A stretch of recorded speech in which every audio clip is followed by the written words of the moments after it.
I went outside for a quick store run and I threw on my Yankees hat, repping my team.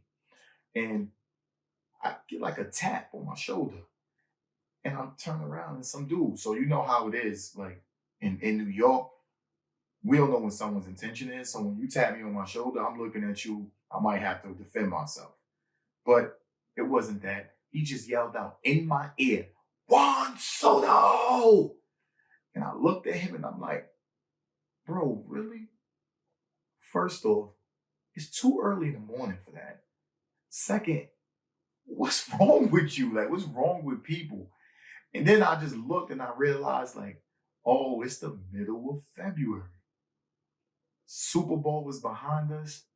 NBA All-Star Weekend is approaching, and spring training has begun. That means baseball is back, and I'm telling you right now, the energy in New York City is up and it's brewing. The excitement for baseball is here. I'm a Yankee fan, but I let me just be honest. I never really looked at the Mets as a rival to us because if you really think about it, we only really play them 4 times a year. I think this year went up to like 6. And then it never really mattered unless we played them in the World Series, which only happened 1 time. So how were they really our rival until Juan Soto happened? Now, I'm officially say they are our rivals. Only because of the fact that he played with us and then he said, you know what, I don't want to stay there. I'm going to go to the Mets. So he looked at the Mets organization as a better situation for him.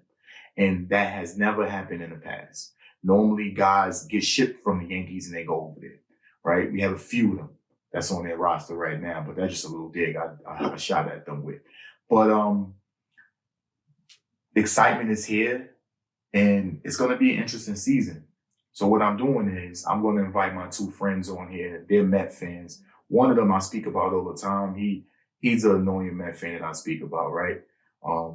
I'm going to invite them on here, and they're going to speak on their expectations for the season, the excitement when they found out they got Juan Soto, and if they think that they're a better team than us. Because the Yankees did retool, and I think that we are better. But let's see what their opinion is.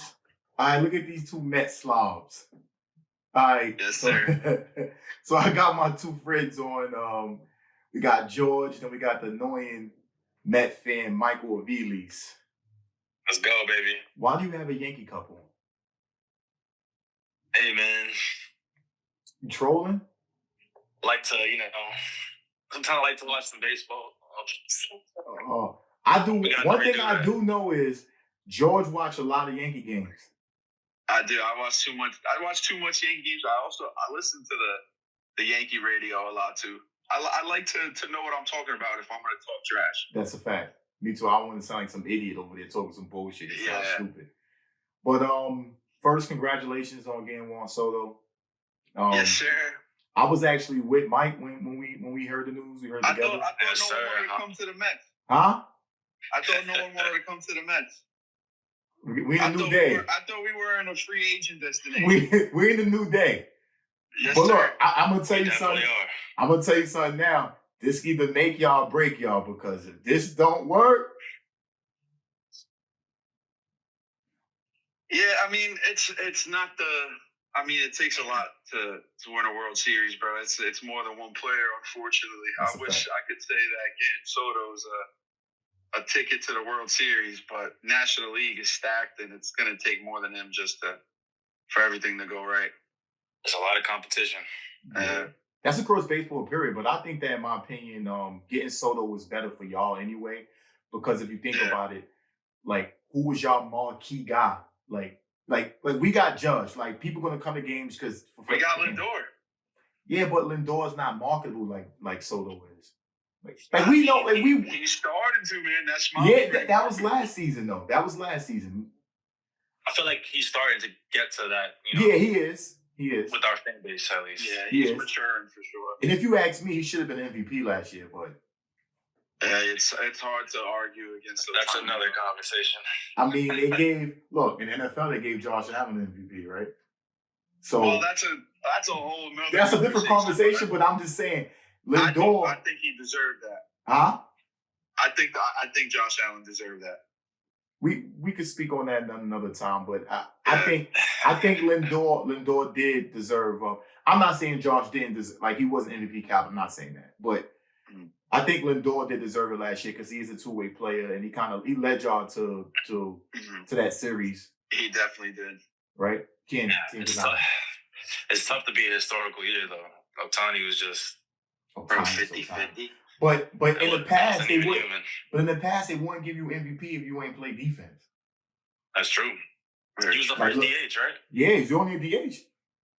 Yeah. But look at Big Papi. Big Papi he didn't win MVP a lot. Did he even win one? Like 1 or 2, right? Did he? I don't know. I'd have to fact check. I got to fact check. I don't know if he ever won one. Like Lindor was just great at defense. He was a leader.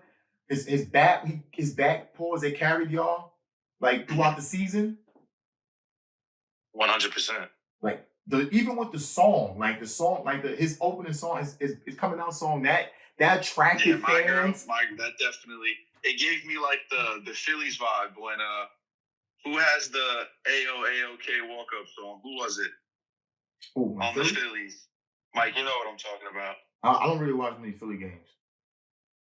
Well, there's someone it's someone on the Phillies who got like a fire walk up song, and I remember last year, I think it was last year or the year before that, when they made like the deep playoff run, that like the stadium it gave me that vibe, the whole stadium singing the song. Yeah, we had every game, so therefore we seen the difference with that, Lindor. Yeah.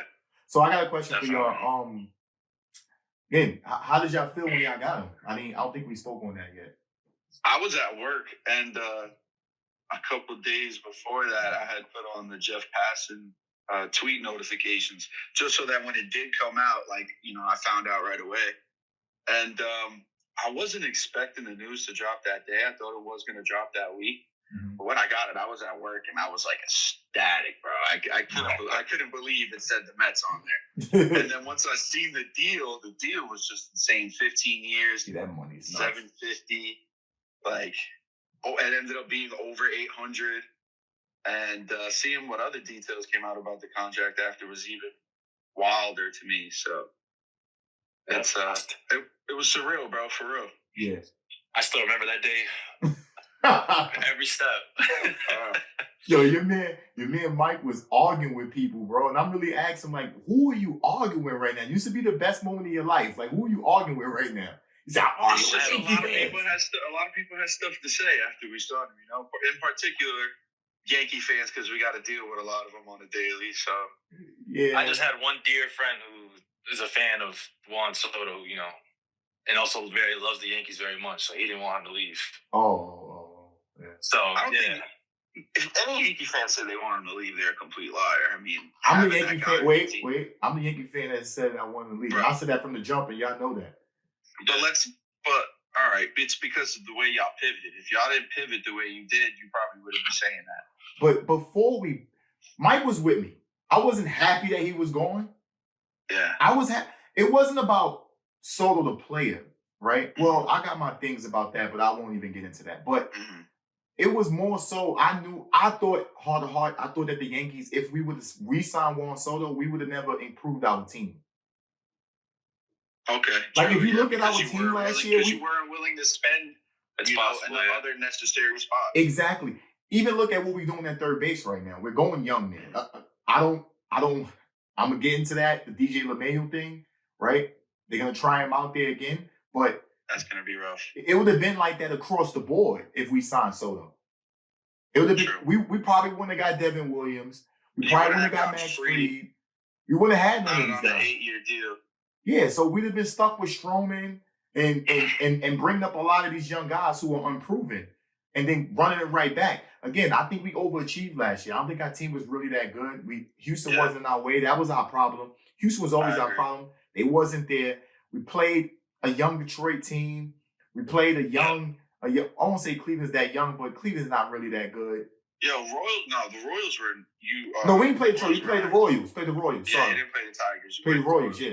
The Royals were a good team, I'll give you that. But they weren't like the scariest. They wasn't scary. By any means. Yeah, they wasn't scary. They had a surprising season as well. Yeah.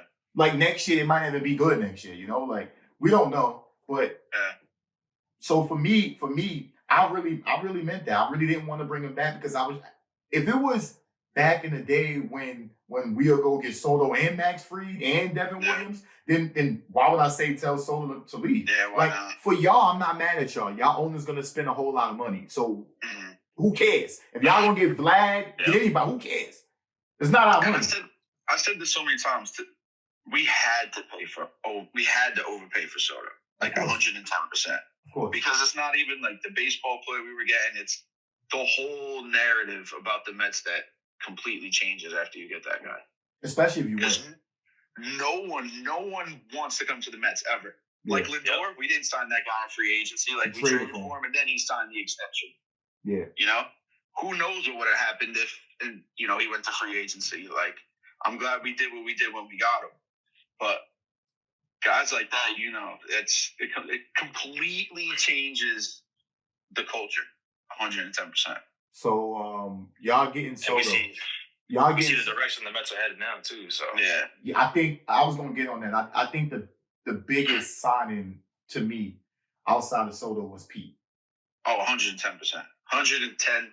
15, 20%. I wanted Pete too. I wanted Pete. I'm not mad at Paulie because I love Paulie. I know a lot of Yankee fans that wanted Pete. I wanted Pete because I thought that if y'all would have let him go, right, and he would have came to the Yankees, he'd moved into the second guy. The pressure wouldn't have been on him anymore. If he came to the Yankees, he would have hit 50 home runs. 50 home runs. The baby boy, exactly. There was no pressure on him. Every chance he got. And then he's going back in front of or behind Judge. Mm-hmm. And he had a chip on his shoulder. So it's like I wanted Pete. I really did want Pete. It wasn't even to troll y'all. I really did want him. All right, but if you wanted Pete, what would have been the deal you would have gave him? Because we were talking about this. You were like, yo, just pay him the money, give him the y'all should pay him the money. For us, the deal y'all gave him. That's such a dumb reasoning, though. Why you think so? Because there was no one, there was no competition for him. If he had better offers, if he had more money to go elsewhere, he would have took it. He wanted to stay with the Mets, so his leverage was all gone from the jump. He had no leverage. He would have signed elsewhere. But if he had the opportunity, to me, I was only speaking on. Steve Cohen is not going to bet against himself. Yes, you can't say that. You can't say that. Yes, he's willing to spend, but why is he going to outbid himself when there's no market for him? There's no one else. Because that's homegrown talent. And in this moment, when you when you spend $765 million on another player, right? What you want to do is you want to show that hey, I'm willing to spend outside and I'm willing to take care of my homegrown talent. Pete is a homegrown talent. Pete done held y'all down since 2020. Pay him. Just pay him. The money don't mean anything to you. Just pay him. At the end of the day, it does. I mean, Cohen has said before, we're really high as far as player payroll goes and where we are in, the league. Where I think we're second, if not first. Yeah, definitely first now.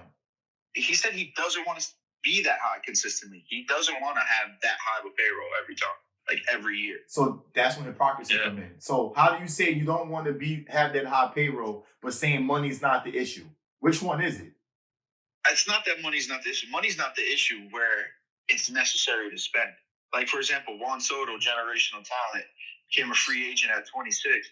They're going to throw a bag at that guy because that guy doesn't go, walking around. So what about Vlad? Vlad is an interesting story. Vlad isn't going to get $700 million. I think he gets at most 3, 4. I'm going to go 5. See, but that's the problem. That's the problem because I think Soto was worth 5 and I think Vlad's worth 3. So now you're basically going to give Vlad $600 million. Look, these guys work together. It's not a definite we get Vlad. Huh? I'm starting to think, we don't get Vlad because of that. Because of the fact that we just gave out a huge contract. If Pete would have walked, you think they went after Vlad? Well, Pete can still walk next season. He has an opt-out after this first year. I think he have a good season, too. Solo's always on base. I think he will, too, yeah. I think it depends on where he bats in the lineup. Where would you bat him? Where would you bat Soto? Either behind Lindor or third, in my opinion. I listen to a lot of WFN, and I listen to the Evan Roberts show, and he makes like a lot of great points. He's like a really good, level-headed Mets fan. He doesn't he's not too biased, and he's just he's not over dramatic either. He brought up a point where he said he wants to see Alonso in the 2-hole in front of Soto, specifically because Alonso's never had any real protection in his career, ever. That's why I went on the Yankees. They had JD Martinez protected him for a couple games last year, and it really didn't work out. I mean, other than that, I think he's had 30 different guys protect him in his career over the last couple of years.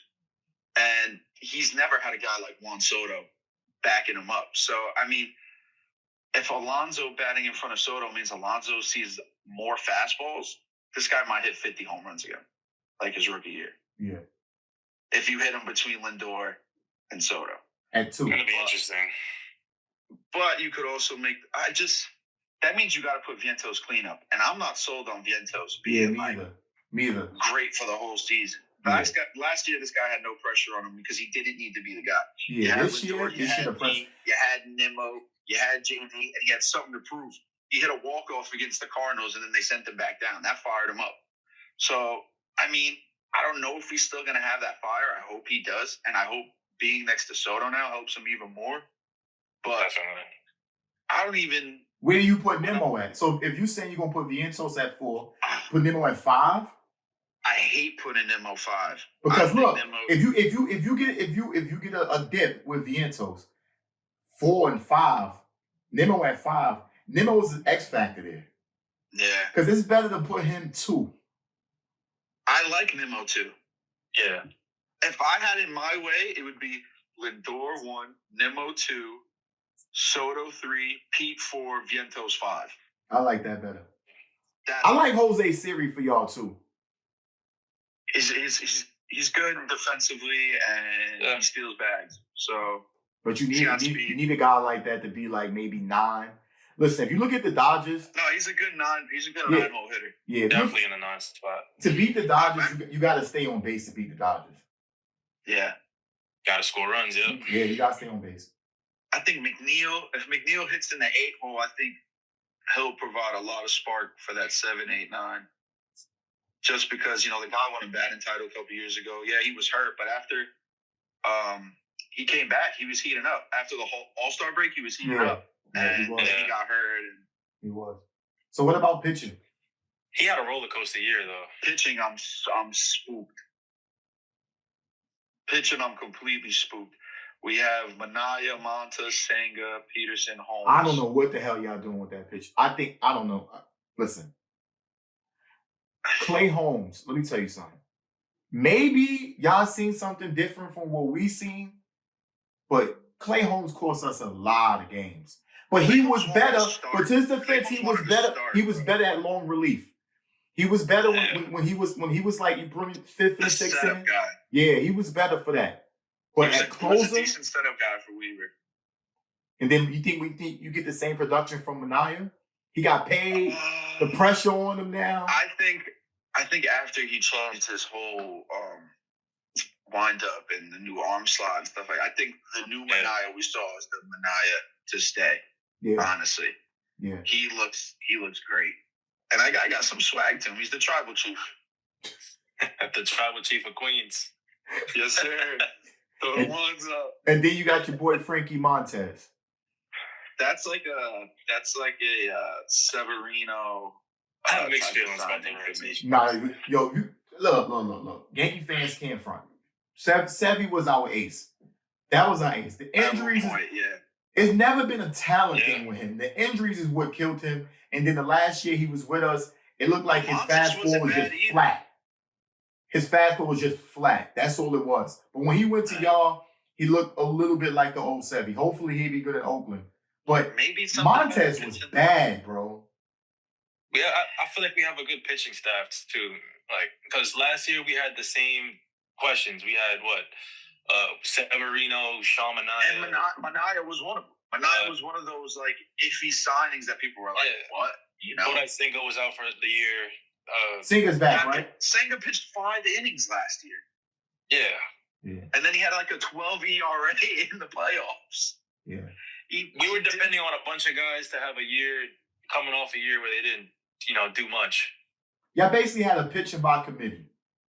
That's basically what it now was. it's kind of like the same thing this season.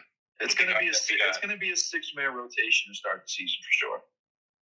Yeah, 100%. For us, I think that my only problem is third base. I don't know what they're doing over there. I tell you what, I think Jeff McNeil and DJ LeMahieu are on the same boat. I think McNeil is better. McNeil McNeil had one bad. I'm not being biased. I know I like Jeff McNeil, but he had one bad year. Like it happens. It happens. The only reason why I say that though is because now the Mets have a lot of options. You got two young guys. Luis Angel Cunha. The Yankees got options too, bro. They got Cabrera. They got Oswaldo. They do. I like Oswaldo Cabrera. And we also got we got two young guys. What's Peraza. I think they're gonna give him a chance. It's another guy we brought up last year too. But I think he's running out of minor league options, so they might have to trade Peraza if they don't work out. Yeah. But to me, I would just give the job to Cabrera. He played good last year. The problem was, think about it like this. Like, I would talk to Jose about it, and he would say, oh, but he's a utility guy. I'm like, no. The thing is that when he step in, he plays well when he get consistent time. And then you take him out, and you make him a utility player. Give him the job. Just give him the job and see what happens. If it don't work, then you pivot. But like DJ LeMahieu, how long are we gonna keep trying this shit with LeMahieu, bro? I mean, you're paying the guy. Hold on, I'm pulling up contracts right now. I think he has about. It's the last year. With the Yankees. Was his last season? It's the last season. Okay. He come off. How much is he making this year? He's making what, $15 million? You got to play him. I think he's making $15 million this year. You got to do something with that guy. Bro, you can't just cut bait, bro. Eat the money. It's either you play him and you stick with him and you just ride it out, or you just eat the money and be like, all right, whatever. He's gonna make $15 million, sit on the bench. Eat the money. Just eat the money and move on. Eat the money and move on. You got a lot. Look, there's one thing about us. We got a lot of young infielders in our farm system. Yeah. Bring them up. Yeah, you do. Bring them up. It worked with Volpe. I think Volpe was great defensively, right? His bat was here and there. But in the playoffs, he played good. In that World Series, he did play good. Yeah. Like, he's a young player. See what happens. He's going to be good. Volpe going to be good. He's going to be good. So, what's your expectations for the season? Do you think you could win the division? Or maybe... No. Phillies? Honestly, or Braves? It's tough. My confidence in winning the division is very low. Really? I personally think the Phillies will get it. Dude, and then the Braves are going to be back. Yeah, the Braves had a down year. Back. They dealt with a lot of injuries. Matt Olson had a terrible year. Austin Riley got hurt. Spencer Strider got hurt in the beginning of the year. They lost some pitching though. They lost Max Fried. They lost a reliever to y'all. They lost Charlie Morton as well. Charlie Morton's going. They still got Chris Sale, and so Chris Sale. Let me look at their rotation. Hold on. It's Chris Sale, Strider, Schwellenbach. Yeah, it's crazy how stacked y'all division is. They got Sale, they got Schwellenbach, Strider. Facts. You want to know something? I may sound nuts saying this. I kind of like that kid. I may sound nuts saying this. I think the Nationals are better this year too. Yeah, the Nationals. I think they're better this year. They was tough last year. They were young. After they did that whole fire sale a couple years ago, when they got rid of Turner, Scherzer, they got the right players. Soto, they got the right players. They made the right moves. I was watching this series when we played them last year. They better. They're better. They're a better team. Yeah. The Marlins. That's the only thing y'all got. The Marlins. So y'all beat up on them. Marlins. That's a. But as far as our division goes, I don't even think Fangraphs has this like. I seen some mocks where they got y'all as a second wild card. They actually had the Braves. This is a wild card team. They had the Braves, y'all, and then they had the Phillies dropping down. They said we got a 64.5% chance of making the playoffs. 17.3% chance of winning the division. So they got Braves at 61.3% winning the division. Phillies at 21. So winning the division, a lot of things have to go right. I think the Phillies. I think the Phillies are better than the Braves this year. Who did they add? They just got Luzardo. They traded for the last promising arm on the Marlins. Seriously. They got Max Kepler. I mean, he's a little older now too, from the Twins, but still, he's a vet. He knows what he's doing. Yeah. I think he'll mesh well with those guys. So y'all in for a little fight. And they have the best, in my opinion. They have. And didn't they just get Jeff Hoffman? Or Jeff Hoffman was there? I'm bugging. No, Jeff Hoffman went to Toronto. Let's talk Yankees Mets. Okay. What? Are we better? Yes. To answer your question, yes, we're better than you. You didn't give me a chance to ask the question. Well, I answered it. Why do you think y'all better? Because we got swag, bro. We got some culture now. You said swag. That's your first answer. Is say swag. Yeah. So we got some swag. That don't win games. Swag. You can have the most swag and you lose all the games in the world. We got a swaggy coach. We got Grimace. We got Grimace is over. That was last year. Okay, but now they just brought Grimace's uncle back. Did you see that? Grimace. So you have our coach. You have our coach. You got a gimmick. Yes. Swag. Make that work. Swag. You didn't name players. You said our coach, gimmick. I named Soto. And Soto? Yeah. That's what you banking on? No. If I'm being serious, let me be very, very serious here. Yankees did very well in the offseason. Their pitching got drastically better. We already had a good pitching staff.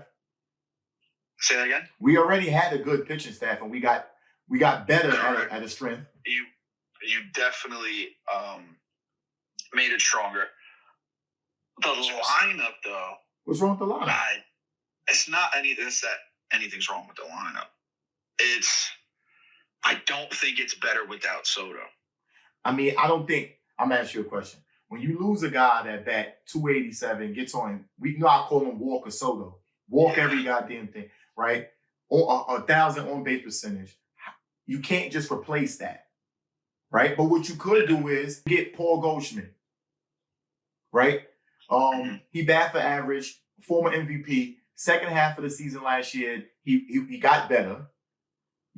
You got Jazz, a full year with Jazz. So maybe I think Jazz back at second base is going to be really good for him. Like Jazz, yeah. Yeah, Cody Bellinger. I like Cody. I like Cody too. Look, you got to think about it. The baby Porsche. He's a dark horse, bro. You know who the dark horse is? It's Dominguez. That's who we're betting on. Oh, yes. If Dominguez is not who you guys thought he is, then it's going to be terrible. Let me tell you something. If Dominguez is not who we think he is, and then that third baseman situation is messed up, we in trouble. Those are two questions. Yeah. If Dominguez got to hit 28 home runs, 90 RBIs. Well, he's going to get his first full season this year. It's possible. Judge will be back at left. He's also got to stay healthy. I think Dominguez playing left field. Judge going to right. I don't even think the talent is in question. It's the health. If that kid can stay healthy, then he was coming off an injury, so that's the problem. We just got to make sure he stay healthy. Yeah. But other than that, I like what we did. Because guys are going to miss games. Stanton's due for an IL stint every year. Of course. But you only need Stanton for the playoffs. It's all you need for. Yeah. Every year in the playoffs, he always come alive. Yep. But if you notice, though, too. He's been clutch. If you notice, when we dipped last year, it's because he got hurt. We started out great. He got hurt, and then we dipped. It's also because Rizzo was terrible. Rizzo was bad. But you got rid of him, so that's good. Yeah, where's he at? You replaced him with another old fart, but I don't think he signed. But Paulie is better defensively. Yes. Paulie also hits up the whole field. He's not just a pull hitter like. And he won a chip. He won a World Series. Yeah, but Rizzo's a pull hitter. That's it. Yeah, I mean Rizzo won a World Series too, but I like what the Yankees did. Honestly, we'll see what happens. It's a mixture of youth and some veterans. To me, the problem is always Aaron Boone. We'll see what happens there. I don't even think he's that bad. I think now that he's got some more experience, he'll be okay. You say that over there. Yeah. I mean, you're not blessed to have a guy like Mendoza. I mean, you had him. We had Mendoza. We had Mendoza. You let the guy walk right out the building. So yeah, thank you for that. I appreciate it. The problem with Aaron Boone is that analytical shit sometimes, bro. It takes over his head. Like, if you look at the World Series, bro, why would you come on, bro? You walk Mookie Betts to get to Freddie Freeman? Yeah, you can't do that with that team. It's like playing Russian roulette. I can understand you saying no disrespect towards Teoscar Hernandez. I mean, but if it worked out, we would have been calling the guy a genius. No, I would have not. No. But you got those three guys. You got to pitch to them. He put him in. I watched this whole thing about it. He put him in because he liked the matchup against Otani. Like what matchup? His number.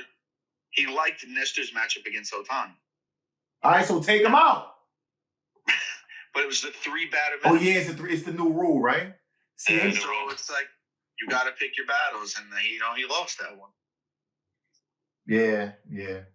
When you put it that way, I get it. That wasn't even the worst thing that happened in the World Series. That fifth inning was the worst thing. Terrible. That fifth inning was bad. That was. I hate laughing. I hate making fun of it because, like, I know it's gonna come back to bite us. You don't hate.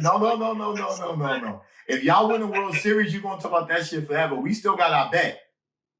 I know. Yeah. You kept your money in your pocket too. We should up it. We should up it. Yeah, due to inflation. What we at 75? Due to inflation. You want to go to 150? You want to double it? I'll double it. I'll double it. Double it? All right. I'll double it. I'm down with the doubling. Look, I'm rooting for both teams because if both teams do good, yeah, I know. right. I'm rooting for both teams. Well, I wouldn't mind smacking y'all up. I think like we did in 2000. Y'all wasn't around for that. I think Mets are gonna sell out a lot of games this year. For sure. They are. It's gonna be fun, man. I'm looking forward to it. I said it earlier before y'all got on. Yep. I'm excited about baseball. I think New York City is excited about baseball. Yeah. So it's the first time that both teams do have like expectations in the beginning of the season. And I hate it. Whenever the Mets have expectations, they never meet them. I think y'all good. I think y'all good. We spoke about this a long time ago. Like, I think that all y'all want to do is just be every year, just have a chance. Like, that's important. That's what they're aiming for. That's what they want to do. They just want to consistently make the playoffs every year and give themselves a chance, and that's all you can do. So we'll check back in. I'm gonna need y'all on more for my baseball segments. So we'll check back in after, or maybe in the middle of spring training, because we'll see some injuries will happen, some trades. There's definitely going to be stuff to talk about. Yeah, so we'll check back in around that time. Now, why would you want to miss the Tim Show? Your comments are very much appreciated. And don't forget to hit that like button and subscribe for all of our latest content.